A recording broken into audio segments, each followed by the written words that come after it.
the little girl immediately noticed that the female secretary was pregnant, and that the secretary was still pursuing her father, the CEO. She quickly cast a spell to open his heaven's eye. When he saw the fetus inside the secretary's belly, the CEO was so furious that he spat out a mouthful of blood. Seeing this, the little girl cast the heaven's eye again, and discovered that her father's body was poisoned with a deadly toxic needle. She immediately took out a healing pill and made her father take it. She cast another spell to remove the toxic needle wrapped in black aura. Instantly, her father's legs, which had been disabled for 10 years, were healed. At that moment, the CEO realized that this long-lost daughter of his was no ordinary person. It turned out that the little girl had been training in magic with her master in a Taoist temple since childhood. However, she had an enormous appetite, nearly bankrupting the temple with her food consumption. Her master had no choice but to reveal her true background. Her father was the CEO of the $100 billion Lu Group. Moreover, her father was suffering from a terminal illness and needed her help to save him. Hearing this, the little girl became very worried. With the magical tools her master had given her and photos of her parents in hand, she set out with her senior brother to leave the mountain. As soon as they descended, she encountered a kidnapping incident. Initially, the little girl had no intention of getting involved, but as a practitioner,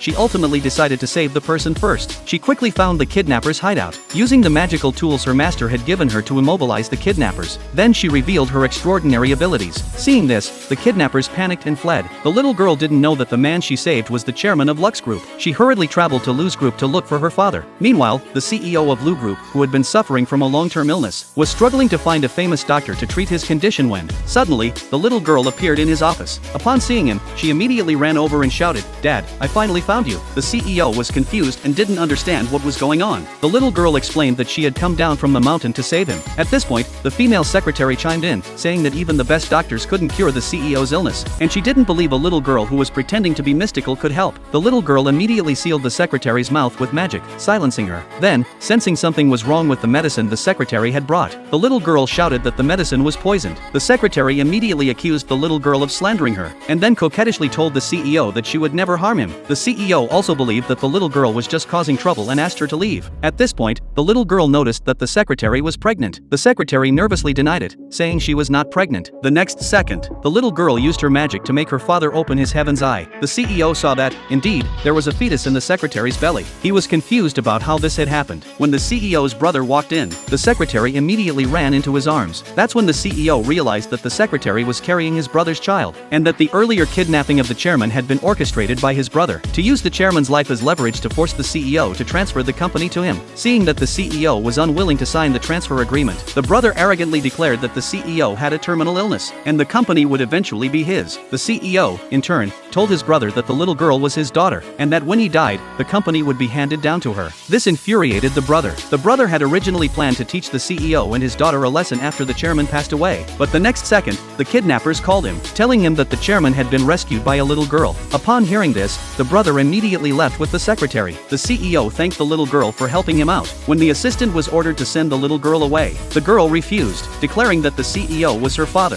The CEO explained that he wasn't married, so how could he have a daughter? To prove it, the little girl was going to show the president the jade pendant she carried with her, but then she remembered that she had dropped it earlier when saving the chairman. She rushed back to search for the pendant. She was confronted by the CEO's brother and the kidnappers in the factory.